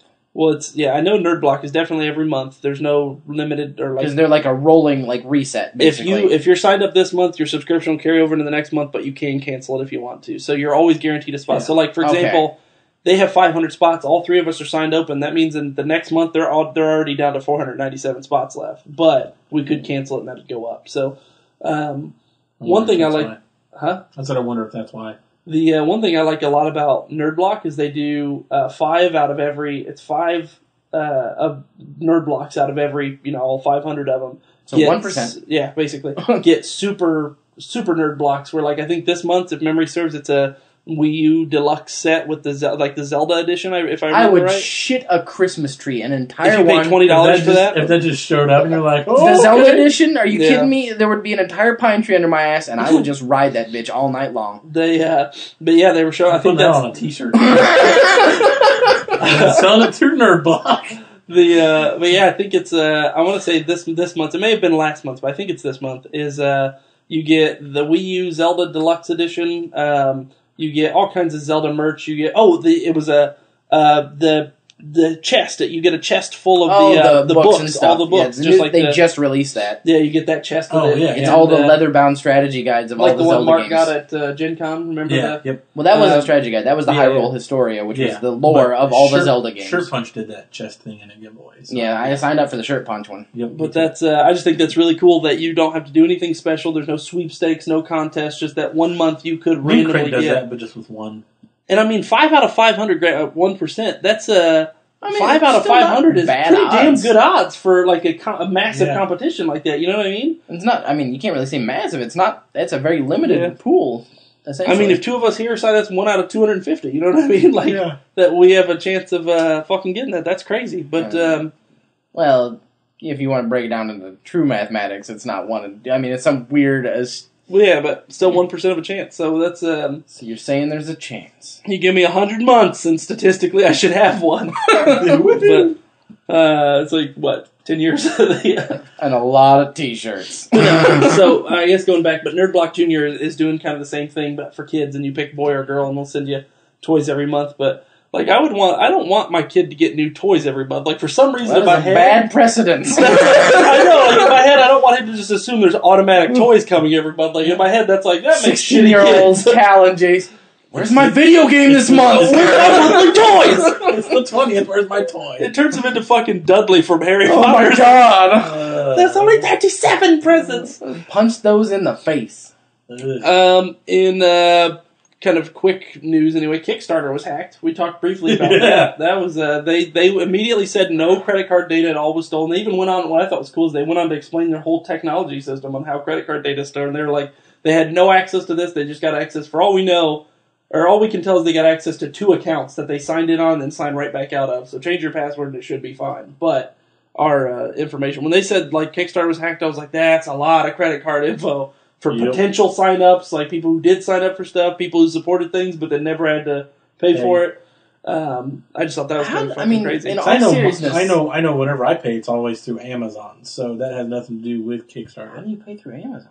You sign up, and you pay. You can hit like pay through Amazon. There's like how there's PayPal buttons now. There's pay through Amazon buttons too. Oh no shit! Like it's almost like they have their own PayPal kind of thing. But Well, I like that. I didn't know that. That's a thing. Yeah, that's pretty cool. I haven't seen it very often, but I've seen it on Kickstarter before. Yep. I've seen it on Kickstarter. I would always use it on everything. I love my I would Amazon. always use it on everything. Well, I mean, to be fair, Well, if I could love- get like deli sandwiches from Amazon in an hour, I would be buying them. That's what those little fucking drones are going to be a thing. I'm telling you, when it works, I'm never gonna leave. Yeah. Well, I've actually. This wasn't the whole special thing that they have you can do. I ordered something from Amazon and I got it that date. Yeah. Oh yeah, local express delivery. Yeah, we have one just field right in here. Yeah, It's 5 feet you could away. probably throw a rock at it. 5 feet away, Billy. It's 5 miles. It's right there on Stafford It's my Road. house. No, It's in my backyard. That'd be Okay. awesome. That's how I got my graphics card when we built our computer. I was too impatient to go out and I didn't want to go to Best Buy because they didn't have the one I wanted, and I don't like Best Buy. So I was like, He said when we built our computer, like we're a married couple. No. But I totally was like, yeah, when we did that. but anyway, I was like, I'm gonna see what Amazon's got, and I'll just be patient like a normal human being. And then the last option was local express delivery. Get it today, and I'm like, is this the thing? Are they teleporting it? How does this work? This was what 3 years ago now, 2 years ago, I something would like that. like a sandwich. So I clicked on it, and they're like, for $3 more, we'll courier. And then the fucking courier truck shows up 4 hours later with it, and I'm like, I need everything this way. Yeah. Yay, major cities. It's gonna be great. When Not more good enough for stuff is like Google. that. Yeah, there's fiber. Yet. Yeah, I can't wait till that shit becomes a thing. You got anything else you wanted to mention? I wanted to mention the Justice League thing that I brought up in the text messages, the cartoon. Have you I think I mentioned that to you guys, didn't I? Or did I tell somebody else that? Oh yeah, how crappy it was. Like when you go back and watch the Justice League cartoon, like I have great memories of that cartoon, but I went back and watched, and maybe it's because It's all it's the the first rose-colored season. glasses But thing. God, it's just an awful cartoon. It's not very like I'm like, Cal, let's watch Unlimited was Superman. still cool. JLU was awesome, but I hate to say it, but I didn't watch a whole lot of Unlimited. I saw Unlimited was the only shit. Unlimited stuff I remember is the Green Lantern stuff. I've The, seen all of Unlimited. when you watch And it, the Skeets and voice stuff like acting that. is terrible in this. It's just really bad. Like it almost sounds Kevin like they're. Conroy's always good. No, I mean like the quality The sync. of the Oh, yeah. sound Oh, is yeah, awful. yeah. It's not even the sync. It sounds almost like every actor was It's recorded muffled. in a big open room where their voice doesn't match where their character's at. Yeah. Could have So- been a low-budget cartoon. We don't know where they were at that time. They did. I mean, and this is not related to the actual quality of it, but like the Flash, like every time he's on scene, it pisses me off. Like in all these episodes, every time it's him running in there like bunch of bad guys. He just like He'll be- zigzags between. He'll zigzag through them and then get cornered where they're like about to shoot him, and then like Green Lantern, Superman, Hawkgirl even will come up and like kill them and be like, "I got your back," and then he's like, when he just shoots off again. He's just like zipping around the He's battlefield, basically excited. like a wind-up mouse distraction. Yeah, yeah, that's kind of it. And like, it would be, and this may happen. Like I said, my memory of it is very kind of vague now, but all I remember is loving it. But which is something I hope my wife says one day. But but no, like it'd be so cool to see Flash just run up and just like machine gun, like punch somebody and then just take off. You know what I mean? Because that's kind of his thing. But I think Wonder Woman even says in one of the books that getting hit by the Flash was worse than getting hit by Superman. And you remember that? I think that's in New 52. Yeah, you talked about this on air once, Yeah. I think. I thought that was a cool thing. But I just dropped on air. just on air. But yeah, that's all. I just wanted to mention that cartoon. I'm kind of making Cal watch it, and he sits down and watches it. But the voice acting is like, especially Kilowog. He was in the last episode. Kilowog sounded like they took probably Jon Stewart's voice and modulated it with software to be lower, and it just sounds so artificial Like a and demon. fake. Yeah, it just sounds like I can't even do a good impression of it. It just sounds terrible. Steve, anything left? Yeah, nothing else. Billy? This is a slow news week. The two things that I can remember is they're actually supposedly working on a Sly movie. Oh yeah, have you? Sly The and trailer's out for it. Oh, like Sly and the Band of Thieves, like the... Yeah, they released a. So yeah, I guess they are working on it. I thought they had just announced they were working on it. I didn't know they were released. actually... They released a. I mean, it's still got like a year, but it's just kind of like the announcement trailer for it. But it's Okay, so it's like 5 minutes, but it's awesome. Huh. It came. Out I like meant 2 to weeks bring ago. this... This is actually one of those things that I forgot, that I swore I was... We'll pull it up on there after we're done. But, yeah, that was one of the things I wanted to mention, so if you were into those games at all, I played them a little, but I didn't get I into don't them like even the remember Cult them. Sly Cooper. Yes, the Raccoon Bandit. And, That sounds so familiar, He's but got like the turtle buddy and Yeah. the giant like rhinoceros. Or you don't remember it at all? it's like I have like this vague Well, memory. It started yeah. on PS1, I believe. Yeah. Okay, well, sure, awesome. That sounds And then cool. the other one was, Bioshock Studio. What was it? Ah, yeah, irrational. Oh, Irrational. yeah. This is Rational. what I tried to attack Steve personally just to be mean. Irrational I almost went, Games. fuck you, both those games are great. Both those things are amazing. Irrational Games has basically went, for all intents and purposes, they went bankrupt. Like they've kept a skeletal staff, and they've said from here on out they're not making any big games. Didn't Bioshock Infinite, wasn't that massive? Didn't that It was a huge game. The problem was it was a huge success, quote unquote, because it pulled in a huge crowd and sold a lot of copies. But apparently, the level of money they spent to make that game was absurd, and they didn't release all the figures. We're talking like that's their fault. Bigger than SWTOR figures. That seems like a silly amount of money to put into that, and that was the problem. Like, didn't it cost like $300 million to make SWTOR? Did I read that somewhere? 180 million. That's crazy. That's insane. Yeah, so that what they were, they're not going to make any more Bioshock games. 6 years into it, and to make Bioshock. Yeah. Well, yeah, because they finished the first Bioshock, and they're like, all right, let's start on this one. And then 2K was like, all right, we'll make this other Bioshock game. I don't know what Rob had against it. I really liked Bioshock 2. I've played some of the first one, haven't gotten into the second or Infinite yet. I liked the second one better than the first one.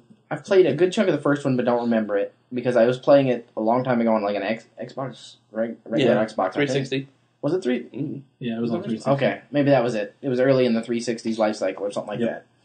And then I didn't, but I played it on computer. I'm pretty sure now that I think about it because I didn't play first-person shooters. Anyway, cool story, bro. Yeah, thanks for that. Up speed, Billy.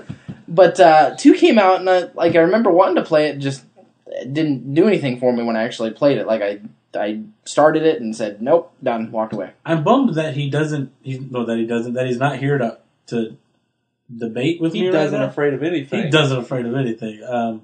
Because he was saying in the text that he didn't think that 2 had a story, like he thought 1's was much. I liked 2's story better. Yeah. I don't know. Maybe I'm crazy.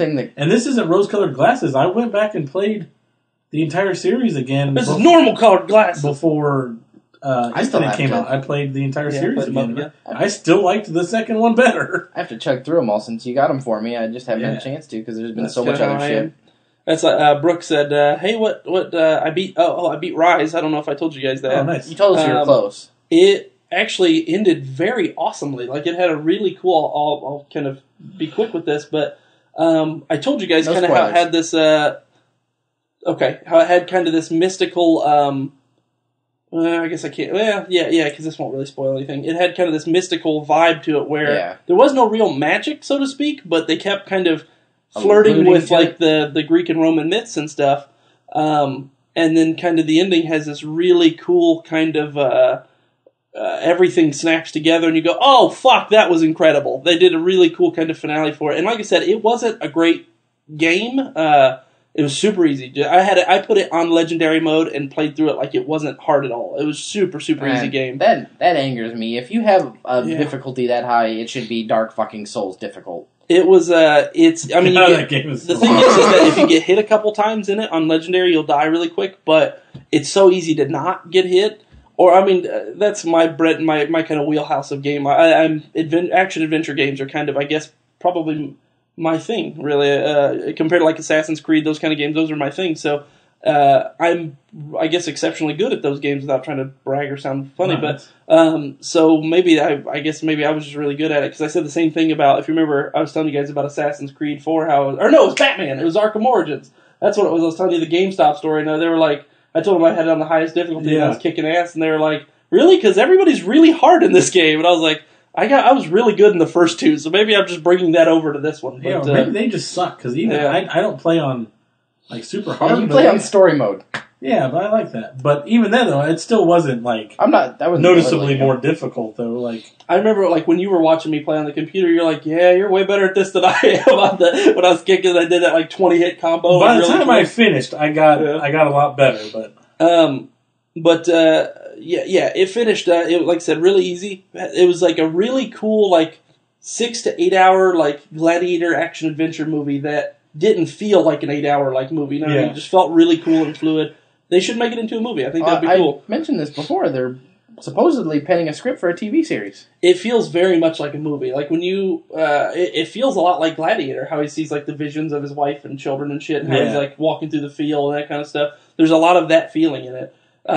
The obviously the graphics in that game are unparalleled so far. Yeah. I haven't seen anything like it. I remember the before. first night we were sitting there like, is it the rock? That freaking the rocks? stone wall. Yeah. Stone wall, like the bas relief. With the Yeah, rain I on was it and like- everything. I was like, I'm pretty sure that's film. And this isn't a spoiler. This is just kind of a cool thing. At the end of the game, they show modern day Rome, and that's a big obelisk in the middle of a village, and it's the story being told all the way up to the top. Oh, that's And kind it of cool. Yeah, it was really cool. And that's just kind of like a pan out, and they're like, because of your hero, they say Marius, son of Rome, defender of whatever, he's the one who made Rome last and live. And so it's modern day Rome, and that's one of the statues, like thing in the middle. I thought that was cool, and it's his story being told around it, with him at the top in full. They call him the unknown, basically like the unknown soldier, the single centurion who stopped the horde of barbarians and stuff. Really, really cool. Spoilers. Well, it's in the beginning, you're trying to fight and stop all the barbarians. Really awesome. And female protagonist, or antagonist. Bad guy. Yeah.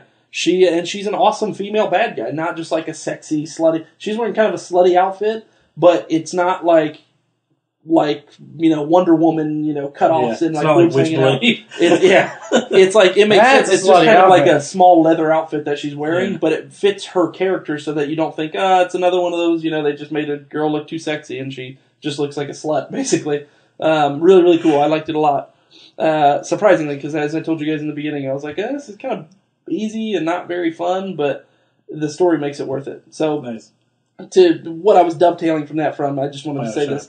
Billy said that he didn't have time to play a game or something, and that's what Brooke was like, what game are you going to play next? You going to play Dead Rising now? And I was like, well, I have that, and then you also just got me Wonderful 101 and The Link Between Worlds that I'm really into, so... Damn it, I gotta borrow some games from you. You keep getting all these ones that I haven't played. Yeah. You have a Link Between Worlds. Link Between Worlds, but I played Dead Rising. I'm going to pick up Bravely yeah. Default this weekend, I think, but... That's a game, DS game, right? Yeah, but I'm going to pick it up this weekend. But yeah, I was like, I could play those, or hundreds of them on my Steam library. I got so many things to play that I literally have games until the end of time if I never bought another one. Plus, a certain beta tends to leech me in, so... Yeah. I've been slowly not playing that anymore very much. And I think a lot of the problem is beta syndrome. Like, nothing matters at all. That's probably a part of it. We'll have this conversation not on the air, but Yeah. Tease. They we're not officially pressed, technically. They lifted a lot more of the NDA. 16 to 39 or something like that. 29. 29. Basically, what was in the beta before they opened up the They gave Towley like 200 beta keys to give away or something. Yeah. Full closed beta to give away. And he's like, I'm not going to do any click this, this, I read the article, but I he's still the biggest douchebag ever. He, for basically our audience, he said, I'm not going to ask you to like anything or click any links or do any of this. He's like, if you're just watching my Twitch channel, I'm going to give them away in chat. Yeah, he even said you don't even have to be a subscriber because he doesn't want to make people feel like they have to, which was cool. I appreciated that. Yeah. But, man, he's just hard to watch. Yeah. But I think that's about everything. I think that's all we got to talk about for this week. That's all I got to say about that. That's our Forrest Gump. I feel like there's one other thing I want to mention, but it's gone. Yeah, it's gone forever. If it was, it'll be back in like 3 months. Oh yeah. We don't have a nerd war tonight. We don't have a nerd war because Rob has left us. So he did. He texted me to remind everybody. You specifically in our group chat. Did he? Oh, I thought. Well, no, I just saw his name. I thought it was to me. No, you're fine. But he texted us to remind everybody to hand us. Get on the Facebook and tell us what to war over. Yeah, for sure. Tell us what to argue about. If we get enough, we might just do nerd war episodes. I need something to be discussed. Yeah, no, keep going. He needs something to be contrary about. Yes, because I'm always the negative one about everything. I need other people to not just hate me. Oh, don't worry, Billy. It'll come to you. It'll come to you in the next few minutes of something we talk about. Those words are a problem. Those words hurt me. All right, guys. Well, that's all we got for you this week. I'm the Podmeister Logan. I am Steve of the Boat, King of the Beef Broth. And I'm Billy. Damn it. He's special Bill. Go on.